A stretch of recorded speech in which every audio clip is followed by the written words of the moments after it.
السلام علیکم ورحمۃ اللہ. الحمد للہ والصلاۃ والسلام علی رسول اللہ.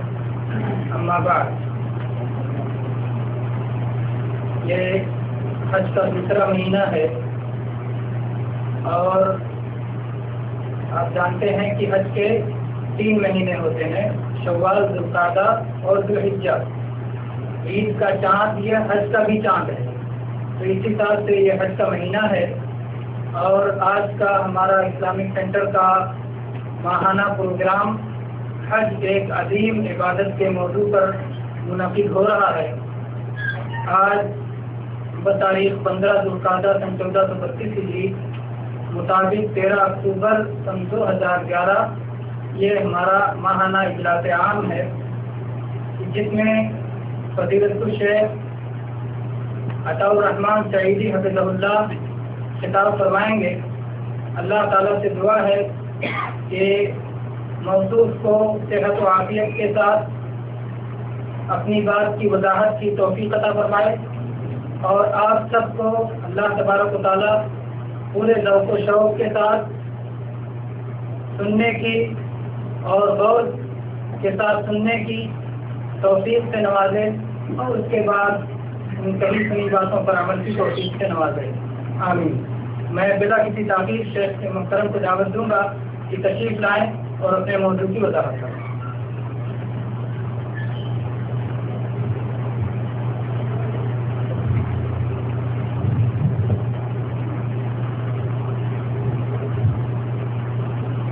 السلام علیکم ورحمۃ اللہ وبرکاتہ.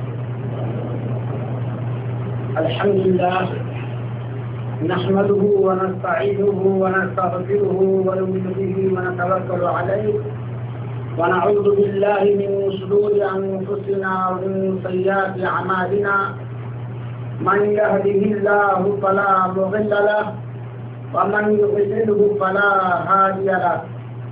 وأشهد أن لا إله إلا الله وحده لا شريك له وأشهد أن محمدا عبده ورسوله. أما بعد، فإن خير الحديث كتاب الله وخير الهدي هدي محمد صلى الله عليه وسلم وشر الأمور محدثاتها وكل محدثة بدعة وكل بدعة ضلالة وكل ضلالة في النار.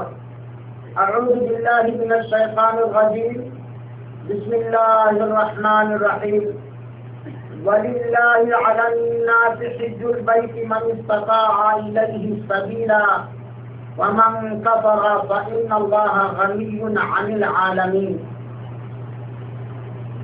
حاضرین کرام، خواتین اسلام، میرے عزیز ساتھیوں اور دوستوں، آج کے اس ماہانہ اجلاس عام کے اندر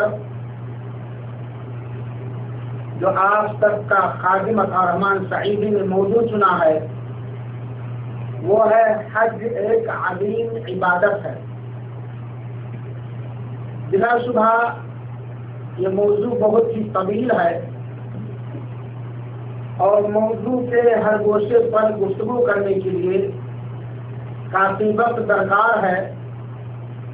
علماء کرام نے موٹی موٹی جلدوں میں حج جیسے موضوع پر بڑی بڑی کتابیں لکھی ہیں، لیکن میں وقت کے حساب سے حسب ضرورت کہیں اختصار اور کہیں تفصیل چند اہم باتیں آپ کے سامنے رکھنا چاہتا ہوں.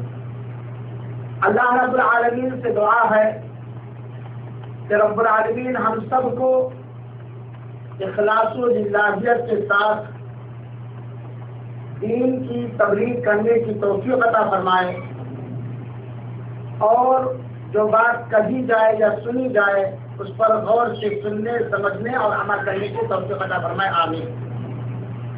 میں بلا کسی تمہید ڈائریکٹ موضوع میں گھس رہا ہوں. حج ایک عظیم ترین عبادت ہے جس کا احساس صرف پڑھا لکھا انسان ہی نہیں بلکہ سارے مسلمان کرتے ہیں، اور اس عبادت کی محبت ہر قلب مومن ہر قلب مسلم کے دل میں ہوتی ہے۔ اللہ تعالیٰ نے قیامت تک آنے والے مسلمانوں کے لیے خانہ کعبہ کو اپنا قبلہ بنایا، تو اللہ تعالیٰ نے اپنے اس مقدس گھر کی محبت، اپنے اس مقدس گھر کا احترام ہر مسلمان کے دل میں کوٹ کوٹ کر کے بھر دیا ہے۔ اسی لیے چاہے مالدار ہو یا نادار، صحت مند ہو یا بیمار، جب حج کا موسم آتا ہے یا حج کا بیان سنتا ہے یا حجاج کرام کو حج کے لیے تیاریاں کرتے دیکھتا ہے تو وہ بالکل بے قرار ہو جاتا ہے اور اکثر کے دل سے یہ دعا نکلتے ہے، کاش اللہ تعالیٰ ہمیں بھی یہ موقع نصیب فرمائے۔ اللہ تعالیٰ سارے مسلمانوں کو حج بیت اللہ کرنے کی توفیق عطا فرمائے، اور جو لوگ اس سال حج بیت اللہ کے لیے آ رہے ہیں یا آ چکے ہیں، آئیں گے، اللہ تعالیٰ ان کے جان و مال، عزت و آبرو، ایمان و عمل کی حفاظت فرمائے اور سنت رسول صلی اللہ علیہ وسلم کے مطابق مناسک حج کی ادائیگی کی توفیق عطا فرمائے۔ آمین یا رب العالمین۔ میرے بھائیوں اور ساتھیوں، دین کے اندر، اصطلاح کے اندر حج کی تعریف کیا ہے، حج کسے کہتے ہیں؟ علماء کرام نے حج کی بہت ساری تعریفیں لکھی ہیں۔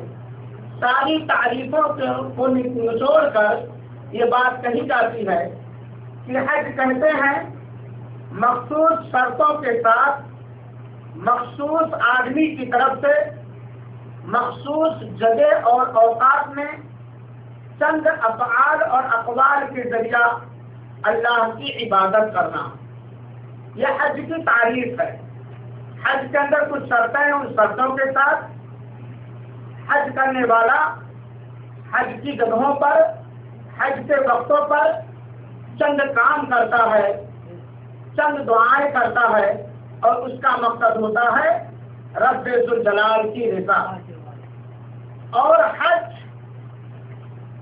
کب فرض ہوا، اس سلسلے میں کئی اقوال ہیں، لیکن علماء کرام کے راج قول کے مطابق یہ حج سن 9 ہجری کے اندر فرض ہوا ہے، جیسا کہ اللہ رب العالمین نے فرمایا ہے وَلِلَّهِ عَلَى النَّاسِ حِجُّ الْبَيْتِ مَنِ اسْتَطَاعَ إِلَيْهِ سَبِيلًا۔ تو حج کی فرضیت سن 9 ہجری کے اندر ہوئی ہے۔ حج کا حکم کیا ہے؟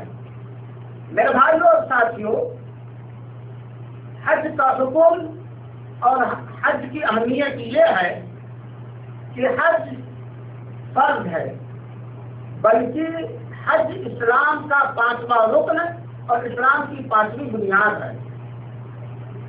حج کی فرضیت پر سارے علماء کا اتفاق ہے، اور حج کے فرض ہونے کی دلیل یہی آیت کریمہ ہے جو آل عمران کی آیت نمبر 97 ہے، وَلِلَّهِ عَلَى النَّاسِ حِجُّ الْبَيْتِ مَنِ اسْتَطَاعَ إِلَيْهِ سَبِيلًا۔ اللہ تعالیٰ کے لیے، یعنی حج کا مقصد اللہ کی خوشنودی حاصل کرنا، اللہ کو راضی کرنا۔ اللہ تعالیٰ کے لیے لوگوں کے اوپر خانہ کعبہ کا حج فرض ہے، جو سب حج کرنے کی طاقت رکھتا ہے۔ ومن کفر، اور وہ سب جو حج کے فرض ہونے کا انکار کرے تو اللہ رب العالمین سارے جہان والوں سے بے نیاز ہے۔ اس آیت کریمہ سے حافظ کثیر رحمۃ اللہ علیہ نے اپنے تفسیر میں لکھا ہے کہ یہاں جو لفظ ہے علی الناس، لوگوں کے اوپر، علی وجوب کے لیے ہے، وہ حج فرض ہے۔ اور جب آپ حدیث کی کتابیں دیکھیں گے تو حج کی فرضیت کا بے شمار حدیثیں آپ کو ملیں گی۔ چنانچہ وہ حدیث جو سارے لوگوں کو یاد ہے، بنیاد اسلام والا خمس، اسلام کی بنیاد 5 چیزوں پر ہے، اور 5ویں بنیاد جو اسلام کی کہی جاتی ہے وہ حج بیت اللہ ہے۔ ابو ہریرہ رضی اللہ عنہ بیان فرماتے ہیں کہ رسول اللہ صلی اللہ علیہ وسلم نے ایک دن ہمیں خطاب فرمایا، تقریر کی اللہ کے رسول اکرم صلی اللہ علیہ وسلم نے، اور دوران تقریر، دوران خطاب آپ سے سنے فرمایا ایھا الناس اے لوگوں قد فرض اللہ علیکم الحج، اللہ تعالی نے تم لوگوں کے اوپر حج فرض کیا ہے، چنانچہ تم لوگ حج کرو۔ ڈائریکٹ یہ حدیث اس بات کا ثبوت ہے کہ جس کے اندر حج کے فرض ہونے کی شرطیں پائی جائیں اس کے اوپر حج بیت اللہ فرض ہے، اور یہ صحیح مسلم کی روایت ہے۔ یہاں ایک سوال اور آ سکتا ہے کہ حج کب فرض ہو سکتا ہے؟ ٹھیک ہے، ایک آدمی ہے، اس کے اوپر اس کے پاس وہ ساری چیزیں ہیں جن کی وجہ سے حج فرض ہوتا ہے، تو کیا اسی سال حج کرے یا 2-4 سال تاخیر کر سکتا ہے؟ جیسا کہ ہمارے ملکوں کے کچھ بوڑھوں یا کچھ مسلمانوں کا ایک ذہنی کیا کہا جائے، ایک ذہنی سوچ ہے کہ جب سب کچھ کر لو، ایک دم چپل ہو جاؤ، بوڑھے ہو جاؤ، آگے کچھ گڑبڑ گڑبڑ کرنے کی طاقت نہ رہے تب۔ میرے بھائیوں اور ساتھیوں، قرآن اور حدیث سے غور سے سننے کی بات ہے۔ قرآن و حدیث سے بات ثابت ہوتی ہے کہ جیسے ہی انسان حج کرنے کی طاقت رکھے اس کے اوپر اسی سال حج فرض ہو جاتا ہے، حج فوراً فرض ہوتا ہے، اور حج کی ادائیگی میں تاخیر کرنا قطعاً جائز و درست نہیں ہے۔ اگر کوئی شخص حج کرنے کی طاقت رکھتا تھا لیکن اس نے تاخیر کر دیا، لیٹ کر دیا، حج ادا نہیں کیا اور وہ مر گیا تو گنہگار ہوگا، بلکہ اسلام کے ایک رکن کو چھوڑ کر مرے گا جس پر اللہ رب العالمین اس کا حساب و کتاب کرے گا۔ اس کے مرنے کے بعد اس کی جائیداد تقسیم ہونے سے پہلے حج کا خرچہ نکال کے اس کی طرف سے حج کرانے کو علماء کرام نے واجب قرار دیا ہے، تو حج فوراً فرض ہوتا ہے۔ اس کی دلیل وہی آیت کریمہ ہے وَلِلَّهِ عَلَى النَّاسِ حِجُّ الْبَيْتِ، اور وہ حدیث جو صحیح مسلم کی ہے کہ اللہ کے رسول اکرم صلی اللہ علیہ وسلم، اے لوگوں اللہ تعالیٰ نے تمہارے اوپر حج کو فرض کیا، چنانچہ حج کرو۔ اور حج کی فرضیت کی ایک تیسری دلیل میں دے رہا ہوں جو جس کو علامہ البانی رحمۃ اللہ نے سنن صحیح ابی داؤد کے اندر حسن قرار دیا ہے۔ عبداللہ بن عباس کہتے ہیں کہ رسول اللہ صلی اللہ علیہ وسلم نے فرمایا من اراد الحج فلیتعجل، جو شخص حج کرنے کا ارادہ کرے وہ جلدی کرے، فإنه لا يدري فإنه قد يمرض المريض وتدل الضالة وتعرض الحاجة، جو شخص حج کرنے کا ارادہ کرتا ہے وہ حج کرنے میں جلدی کرے، کیونکہ آدمی بیمار ہو سکتا ہے، آج فرض ہے، طاقت ہے، تندرست ہے، ہم نے اگلے سال پر ٹال دیا، ہو سکتا ہے ہم بیمار ہو جائیں، ہو سکتا ہے حج کے اخراجات ہم سے کھو جائیں، اور یہ بھی ہو سکتا ہے کوئی بڑی ضرورت درپیش ہو جائے اور ضرورت کی تکمیل میں ہم لگ جائیں اور حج نہ کر سکیں، جبکہ حج ہمارے اوپر فرض ہو چکا تھا۔ لہذا میرے بھائیوں اور ساتھیوں ایک حدیث اور سنیے، اللہ کے رسول اکرم صلی اللہ علیہ وسلم نے فرمایا تعجلوا الی الحج یعنی الفریضہ، فرض حج کی ادائیگی میں جلدی کرو، فإنه لا يدري ما يعرض له، کیونکہ تم میں سے کوئی نہیں جانتا ہے کل کون سی مشکل درپیش ہو جائے۔ کل فرض حج ادا کرنے کے بارے میں اللہ کے رسول اکرم صلی اللہ علیہ وسلم نے جلدی کرنے کا حکم دیا ہے، اسی لیے علماء کرام نے بیان کیا ہے کہ حج فوراً فرض ہوتا ہے اور حج کی ادائیگی میں تاخیر کرنا قطعاً جائز اور درست نہیں ہے۔ یہاں ایک مسئلہ اور جان لیجیے کہ حج زندگی میں صرف ایک بار فرض ہے، حج زندگی میں صرف ایک بار فرض ہے۔ ابو ہریرہ رضی اللہ تعالیٰ بیان فرماتے ہیں کہ اللہ کے رسول اکرم صلی اللہ علیہ وسلم نے ایک دن ہمارے سامنے خطبہ دینا شروع کیا تو آپ صلی اللہ علیہ وسلم نے فرمایا ایھا الناس ان اللہ قد فرض علیکم الحج، اے لوگو اللہ تعالیٰ نے تمہارے اوپر حج کو فرض کیا، چنانچہ تم لوگ حج کرو۔ اتنے میں ایک آدمی کھڑا ہو گیا اور کہتا ہے اب اللہ عامین یا رسول اللہ، اے اللہ کے رسول اکرم صلی اللہ علیہ وسلم کیا حج ہر سال فرض ہے؟ آپ صلی اللہ علیہ وسلم خاموش رہے۔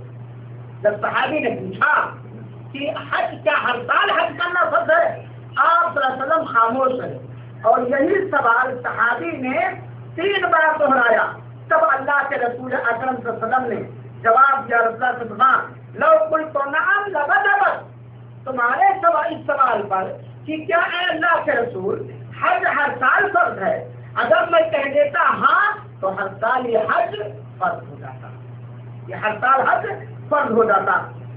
چنانچہ اس حدیث سے معلوم ہوتا ہے کہ حج زندگی میں ایک بار فرض ہے۔ یہ الگ بات ہے کہ اگر کسی کو طاقت ہے تو وہ ہر سال حج کا کرتا ہے اور اس کا اجر و ثواب پائے گا، لیکن حج کے شرطوں کے پائے جانے کے بعد یا زندگی میں ایک بار حج کر لیا تو یہ فرضیت اس سے ادا ہو جائے گی۔ میرے بھائیوں اور ساتھیوں، حج کی فضیلت کیا ہے؟ حج کی فضیلت میں قرآن کریم کے اندر بہت ساری آیتیں ہیں اور اسی طرح حدیث کی کتابوں میں بہت ساری حدیثیں ہیں۔ حج کی فضیلت اتنی زیادہ ہے اور دل کو اتنا لبھانے والا ہے کہ بیان کرنے کے لیے کافی وقت درکار ہے۔ میرے بھائیوں اور ساتھیوں، حج ایک ایسی عظیم عبادت ہے جو انسان کے سارے گناہوں کو ختم کر دیتا ہے۔ حج مبرور کا بدلہ جنت ہے۔ جہاد فی سبیل اللہ کے بعد حج مبرور افضل عمل ہے۔ حج اور عمرہ محتاجی کو، تنگدستی کو، گناہوں کو ختم کر دیتا ہے، جیسے کہ آگ لوہے کے زنگ کو ختم کر دیتی ہے۔ اور جب ایک حج کا ارادہ کرنے والا، عمرے کا ارادہ کرنے والا جب وہ گھر سے نکلتا ہے تو اسے اللہ کا وقت اور اللہ کا مہمان کہا جاتا ہے۔ حج مبرور بعض حدیثوں کی روشنی میں جہاد سے بھی زیادہ افضل ہے۔ حج اور عمرہ کرنے والے کی ساری مانگ، حج اور عمرہ کرنے والے کی ساری فرمائش، سارا فریاد، ساری مانگ اللہ تعالیٰ قبول کر لیتا ہے اور پوری کر دیتا ہے۔ حج اور عمرہ یہ کمزوروں کا جہاد ہے۔ حج اور عمرہ کرنے والے کے ساتھ جب وہ تلبیہ پکارتا ہے، ایک آدمی جب حج اور عمرہ کے لیے نکلتا ہے اور جب وہ لبیک اللہم لبیک، لبیک لا شریک لک لبیک جیسا تلبیہ پکارتا ہے تو جتنے پیڑ پودے ہیں، جتنی زمینیں ہیں، جتنے پتھر ہیں، سارے کے سارے تلبیہ پکارنے لگتے ہیں۔ میدان عرفات میں جب ایک حاجی میدان عرفات میں پہنچتا ہے تو اللہ تعالیٰ نچلے آسمان پہ آتا ہے اور اپنے فرشتوں سے فخر کر کے کہتا ہے، یہ ہمارے بندے کیا چاہتے ہیں، سارے لوگوں کو ہم نے بخش دیا ہے۔ اللہ کے رسول اکرم صلی اللہ علیہ وسلم کی حدیث سے پتہ چلتا ہے، جس حدیث کو علامہ البانی رحمۃ اللہ علیہ نے حسن غیرہ قرار دیا ہے، حجر اسود کا بوسہ اور رکن یمانی کے چھونے سے اللہ تعالیٰ گناہوں کو مٹا دیتا ہے۔ حجر اسود کو بوسہ دینے سے اس عقیدے کے ساتھ بوسہ دینا چاہیے، اور رکن یمانی جو حجر اسود سے پہلے کا کونا ہے، اس کے چھونے سے اللہ رب العالمین گناہوں کو مٹا دیتا ہے۔ اور خانہ کعبہ میں ظاہر بات ہے، جو عمرہ کرنے جائے گا، جو حج کرنے جائے گا، وہ خانہ کعبہ میں نماز پڑھے گا۔ خانہ کعبہ میں ایک وقت کی نماز 1,00,000 نماز کے برابر ہے۔ ایک وقت کی نماز 1,00,000 نماز کے برابر ہے۔ اللہ تعالی ہم کو، آپ سب کو، ہم سب کے اہل و عیال کو، سارے رشتہ داروں کو، ہم سب کی ذریت کو بار بار خانہ کعبہ کا طواف کرنے کی توفیق عطا فرمائے، آمین یا رب العالمین۔ طواف کرنے والا اور حجر اسود سے سلام کرنے والے کے لیے قیامت کے دن حجر اسود گواہی دیکھا۔ جو شخص حج عمرہ کے لیے جاتا ہے، ظاہر سی بات ہے وہ اپنے طواف کا آغاز، اپنے طواف کی ابتدا حجر اسود کے سلام سے کرتا ہے، چاہے اسے چومتا ہے، چاہے اس کی طرف ہاتھ اٹھاتا ہے۔ حجر اسود کے سلام کرنے والوں کے لیے اپنی اپنی نیت کے مطابق قیامت کے دن حجر اسود گواہی دے گا۔ میرے بھائیو ساتھیوں، حج کی ادائیگی سے اسلام کی تکمیل ہوتی ہے، اسلام مکمل ہوتا ہے۔ جب آدمی حج کے لیے نکلتا ہے، جب آدمی عمرے سے نکلتا ہے تو ایک ایک قدم پر اس کو نیکیوں سے نوازا جاتا ہے۔ میرے بھائیو اور ساتھیوں، ایک اور حدیث سنیے جس کا خلاصہ میں آپ کے سامنے بیان کرتا ہوں۔ طواف کے بعد 2 رکعت نماز پڑھی جاتی ہے۔ آپ لوگ جانتے ہیں طواف کے بعد 2 رکعت نماز پڑھی جاتی ہے۔ اس 2 رکعت طواف کے بعد اس 2 رکعت نماز پڑھنے کا ثواب اتنا ہے جتنا غلام آزاد کرنے کا ثواب ہے، جتنا ایک غلام آزاد کرنے کا ثواب ہے۔ میرے بھائیوں اور ساتھیوں، جب حجاج کرام حج کرنے کے لیے جاتے ہیں، جمرہ عقبہ کو 10ویں تاریخ کو یا 11 اور 13 ذوالحجہ کو جمرہ وسطیٰ، جمرہ صغریٰ، جمرہ وسطیٰ، جمرہ عقبہ کو کنکریاں مارتے ہیں تو ہر کنکری کے بدولت ان کے گناہ ہٹ جاتے ہیں، ہر کنکری کے بدولت ان کے گناہ ہٹ جاتے ہیں۔ اور ایک حسن لغیرہ کی حدیث کے مطابق اللہ کے رسول اکرم نے فرمایا ہے کہ جب حج کرنے والا یا عمرہ کرنے والا سر مڈاتا ہے تو ہر ایک بال کے برابر اسے نیکی ملتی ہے۔ اور اس حدیث کو علامہ البانی رحمۃ اللہ علیہ نے حسن لغیرہ قرار دیا ہے۔ یہ حج کے خلاصے ہوئے جو میں نے حدیثوں کے روشنی میں بیان کیا ہے، حج کی فضیلت یہ ہے۔ اب میرے بھائیوں اور ساتھیوں، آئیے تو سرسری میں نے بیان کیا حج کی فضیلت، آئیے چند حدیثوں پہ بھی سن لیجیے حج کی فضیلت کے بارے میں۔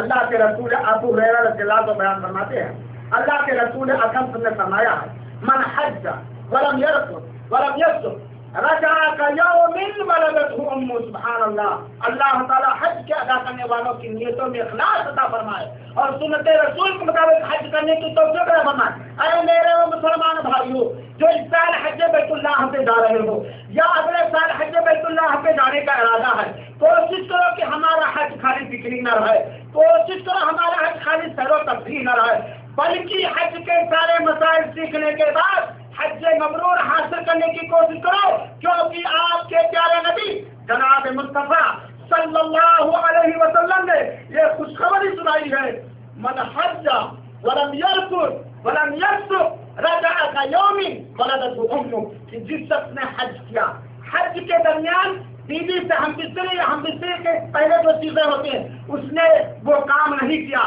اور شریعت مطہرہ سے نکلنے والا یا شریعت مطہرہ کے خلاف کوئی کام نہیں کیا، فسق نہیں کیا، فجور نہیں کیا، تو وہ ایسے ہی گناہوں سے صاف ستھرا ہو کر گناہوں سے آزاد ہو کر لوٹتا ہے جیسے کہ آج اس کی ماں نے جنم دیا۔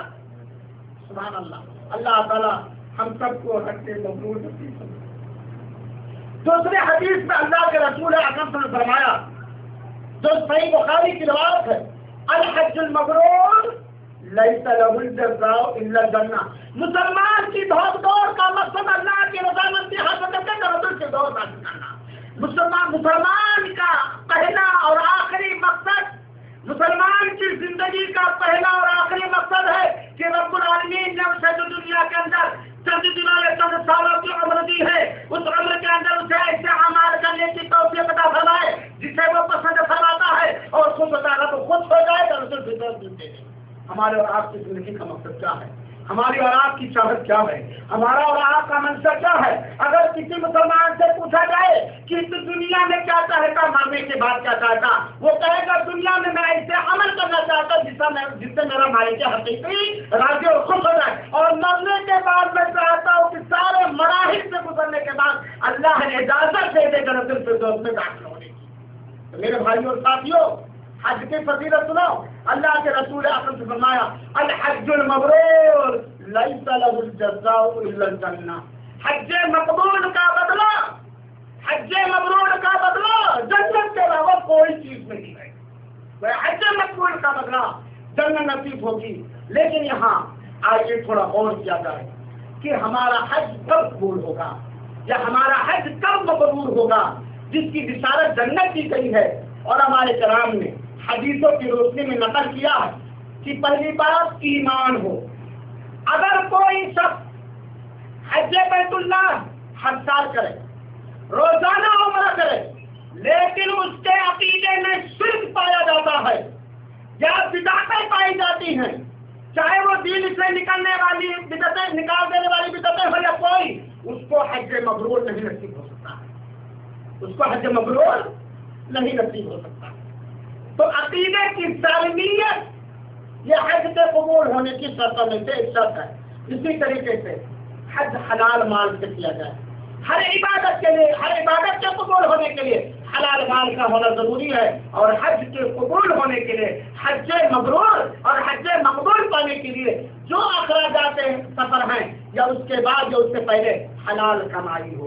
اسی طریقے سے حج کے جو مناسک ہیں، حج کے جو واجبات ہیں، حج کے جو ارکان ہیں، حج کے جو سنن ہیں، جو سنتیں ہیں، جو رکن ہیں، جو واجب ہے، اس کو اس طرح سے ادا کیا جائے جس طرح اللہ کے رسول اکرم نے ادا کیا ہے یا ادا کرنے کا حکم دیا۔ حج پر جانے والے کے لیے رسول اللہ صلی اللہ علیہ وسلم کی حدیث یاد رکھنی چاہیے۔ اللہ کے رسول اکرم صلی اللہ علیہ وسلم نے فرمایا تھا، خذوا عنی مناسککم، تم لوگ مجھ سے اپنے حج کے طریقے لے لو، تم لوگ مجھ سے حج کے طریقے سیکھ لو، چنانچہ حج مبرور اسی کو نصیب ہو سکتا ہے جس کا حج رسول کی سنت کے مطابق، اگر رسول کی سنت کے مطابق ارکان حج، واجبات حج یا سنن حج نہیں ادا کیا گیا تو میرے بھائیوں ایسے آدمی کو حج مبرور نصیب نہیں ہوگا۔ اسی طریقے سے حج کے ادائیگی ادا کرنے والے کا مقصد اللہ کو راضی کرنا، اخلاص ہو، ریاکاری، شہرت، نام و نمود یا خاص صرف دنیاوی کوئی مقصد نہ ہو۔ اسی طریقے سے حج کے مبرور ہونے کی شرطوں پہ علماء کرام نے دیا ہے کہ حج کے بعد کوئی جان بوجھ کے ایسا گناہ نہ کرے جو پہلے کرتا تھا۔ جان بوجھ کے حج کے بعد اس کی زندگی میں فرق آ جائے، اگر پہلے زندگی حسن تھی، اچھی تھی، تو اور حج کے بعد اچھی ہو جائے۔ پہلے احسن تھی، بہت اچھی تھی، شریعت کا بہت پابند تھا، اللہ کے رسول کی سنتوں کا بڑا پابند تھا، کبھی کوئی مخالفت جان بوجھ کر کے دین کی نہیں کرتا تو اور زیادہ اس کے اندر نوافل اور سنن کے یعنی حج سے پہلے والی ایمان اور زندگی میں اور حج کے بعد والی زندگی میں عملی طور پر، دینی طور پر فرق آ جائے میرے بھائیوں ساتھیوں، وہ سمجھے کہ اس کا حج قبول ہو گیا ہے۔ میرے بھائیوں ساتھیوں، اللہ یہ حج مبرور کی شرطیں علماء کرام نے یا اصول و ضابطہ علماء کرام نے ذکر کیا۔ حج کی فضیلت کے سلسلے میں حدیث اور سنیے، اللہ کے رسول اکرم صلی اللہ علیہ وسلم، ان الحج یہدم ما کان قبلہ، حج اپنے سے پہلے گناہوں کو ملیا میٹ کر دیتا ہے، ختم کر دیتا ہے میرے بھائی ساتھیوں۔ اسی لیے اللہ کے رسول اکرم صلی اللہ علیہ وسلم نے فرمایا، تابعوا بین الحج والعمرہ، بار بار حج عمرہ کرو، ایک کہیے پھر دوبارہ کرو، ایک عمرہ کیا پھر دوبارہ کرو، کیونکہ حج اور عمرہ محتاجی، تنگ دستی، غریبی اور گناہ کو ایسے ہی ختم کر دیتے ہیں، جلا دیتے ہیں جیسے کہ لوہے کی گندگی کو یا چاندی اور سونے کی گندگی کو، کوڑے کباڑ کو، میل کچیل کو آگ ختم کر دیتے ہیں۔ وہ حج سے پتہ چلتا ہے کہ اگر کسی آدمی کو حج مبرور مل جائے تو اس کے پچھلے گناہ ختم ہو جاتے ہیں، جو اللہ کے رسول کی حدیث سے پتہ چلتا ہے۔ اللہ کے رسول اکرم کی حدیث سے پتہ چلتا ہے کہ حج اور عمرہ کرنے والا جب وہ اللہ تعالیٰ سے کسی چیز کی فرمائش کرتا ہے، فریاد کرتا ہے، تو اللہ اس کی فریاد کو پورا کرتا ہے، کیونکہ وہ اللہ کا وقت ہے۔ ایک طرح سے آپ کی زبان میں وہ اللہ کا مہمان، اللہ نے اسے پکارا، اللہ نے اسے حج کرنے کے لیے بلایا، اس نے اللہ کے اس بلاوے کو قبول کر کے حج کرنے گیا۔ چنانچہ اللہ کے رسول اکرم صلی اللہ علیہ وسلم، الغازی فی سبیل اللہ، اللہ کی راہ میں جہاد کرنے والا اور حج کرنے والا اور عمرہ کرنے والا، وقت اللہ کا وقت ہے، دعاہم فاجابوا، اللہ نے انہیں بلایا، چنانچہ اللہ کے بلاوے کو، اللہ کی دعوت کو انہوں نے قبول کیا، وَسَأَلُوهُ فَأَعْطَاهُمْ، اور ان لوگوں نے اللہ سے مانگا تو اللہ نے اسے دیا۔ یہ ابن ماجہ کی حدیث ہے اور علامہ البانی رحمۃ اللہ علیہ نے سلسلۃ الصحیحہ 1820 کے اندر اسے حسن قرار دیا۔ اس سے پتہ چلتا حج کی فضیلت کہ حج اور عمرے سے جانے والا جب اللہ رب العالمین سے کوئی فریاد کرتا ہے، کوئی چیز کا بھکاری ہوتا مانگتا ہے تو اللہ رب العالمین اسے دے دیتا ہے۔ حج کی فضیلت میں میرے بھائیوں ایک اور حدیث میں ظاہر کی بات، حج کرنے والا جب حج کے لیے جاتا ہے تو عرفہ میں وہ ضرور جاتا ہے، کیونکہ اگر عرفہ کے اندر ٹھہرنا حج کے ارکان میں سے ہے اور اگر وہ عرفہ کے اندر نہ ٹھہرے تو اس کا حج ہی نہیں ہوگا۔ عرفہ کے اندر ٹھہرنے والوں کے لیے خوشخبری کیا ہے میرے بھائیوں ساتھیوں، نیت کے حساب سے اور سنت رسول کی اتباع کے حساب سے عرفہ میں حاجی کے گناہ معاف کر دیے جاتے ہیں۔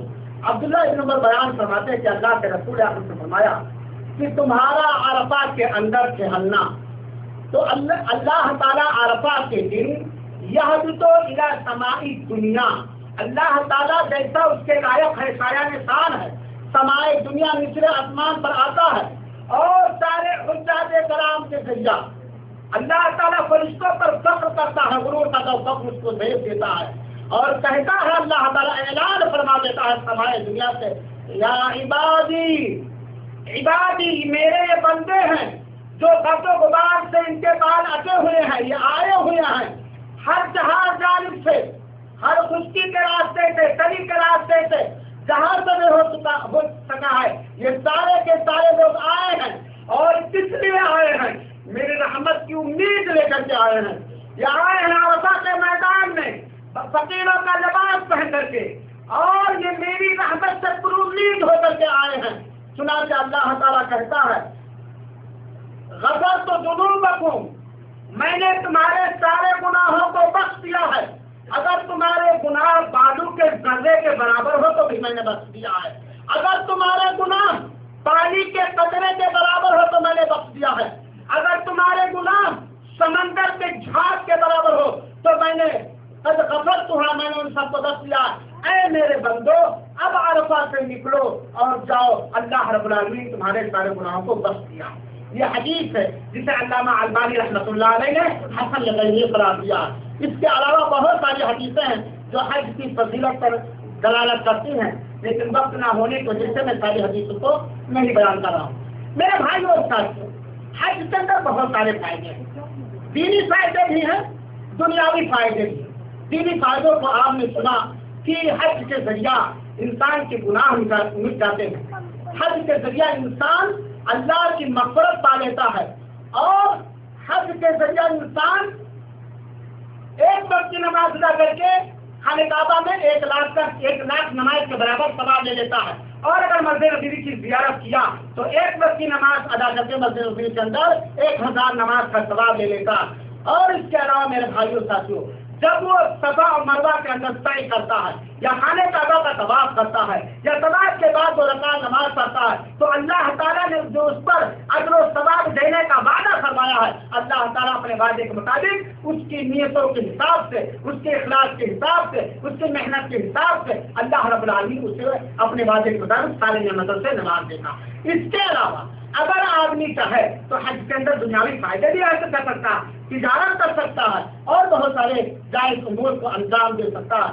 میرے بھائیوں ساتھیوں، حج کے بہت سارے فائدے ہیں، اور حج کے اندر بہت ساری حکمتیں ہیں۔ میرے بھائیوں ساتھیوں، حج کے اندر بہت ساری حکمتیں ہیں۔ اللہ تعالیٰ نے اس عبادت کو عظیم قرار دیا ہے، اللہ تعالیٰ نے اس عبادت کو اسلام کا 5واں رکن قرار دیا ہے، اللہ تعالیٰ نے اس عبادت کی ادائیگی کے لیے مسائل مقدسہ کا ایجاد کیا ہے، اور اللہ تعالیٰ نے اس عبادت کی ادائیگی کے لیے بہت ساری ایسے کام بھی واجب کیے ہیں جس میں پیسہ بھی لگتا ہے، جیسے قربانی ہے، حج کے مصارف ہیں، اور جسمانی محنت بھی لگتی ہے، اور اس کے اندر صبر اور علم کی بھی ضرورت ہے، اس کے اندر علم کی بھی ضرورت ہے۔ بہت ساری حکمتیں ہیں، چند حکمتوں کو حج پر ابھارنے کے لیے میں چند حکمتوں کو آپ کے سامنے بیان کر رہا ہوں۔ میرے بھائیوں ساتھیوں، حج کرنے والا حج سے سفر کرتا ہوں، اپنے ملک سے، اپنے دیش سے سفر کرتا ہوں، اگر چاہے تو حج کے سفر کے دوران یا سفر سے پہلے یہ احساس کر سکتا ہے کہ آج خانہ کعبہ کا سفر ہے، آج خانہ کعبہ کا سفر ہے، اور کل کہاں کا سفر ہے؟ آخرت۔ آج خانہ کعبہ کا سفر ہے، جو کہ سفر مشقتوں اور پریشانیوں سے بھرا ہوا ہے، کل آخرت کا سفر ہے، اور آخرت کے سارے مناظر اور مراحل کا تصور اپنے دل و دماغ میں بھر سکتا ہے۔ اسی طریقے سے میرے بھائیوں ساتھیوں، حج پہ جانے والا حج پہ جانے سے پہلے زادے راہ، توسے راہ، مصارف سفر کے اخراجات کو فراہم کرتا۔ بہت سارے ایسے مسلمان مرد اور ایسے مسلمان عورتیں ہمیں ملیں گی کہ انہوں نے اپنا پیٹ کاٹ کر کے، اپنے اہم ضرورت کو پیچھے کر کے حج کے لیے 1-1 روپے جمع کر کے حج کرنے آتے ہیں۔ حج پہ جانے والا تیاریاں کرتا ہے، زادے راہ توسے راہ تیار کرتا ہے۔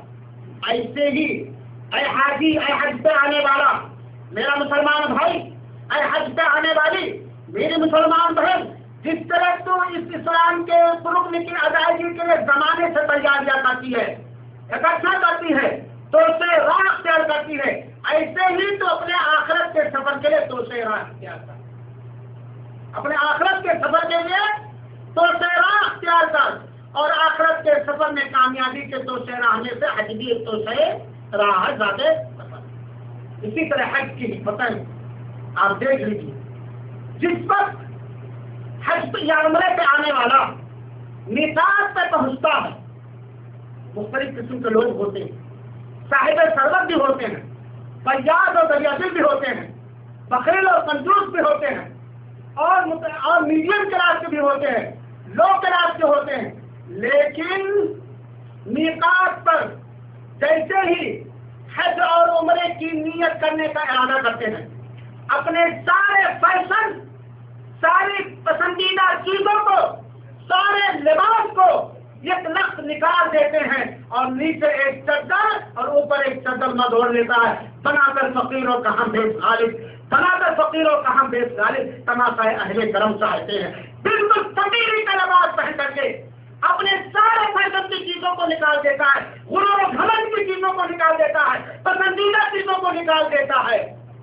ایسے ہی اے احرام باندھنے والا، حج اور عمرہ کی نیت کرنے والا، تو نے اپنے سارے پسند کو اللہ کی پسند پر قربان کر دیا، تو نے اپنی چاہت، ساری چاہت کو رسول کی چاہت پر قربان کر کے نیچے ایک چادر اوپر ایک چادر پہن لیا۔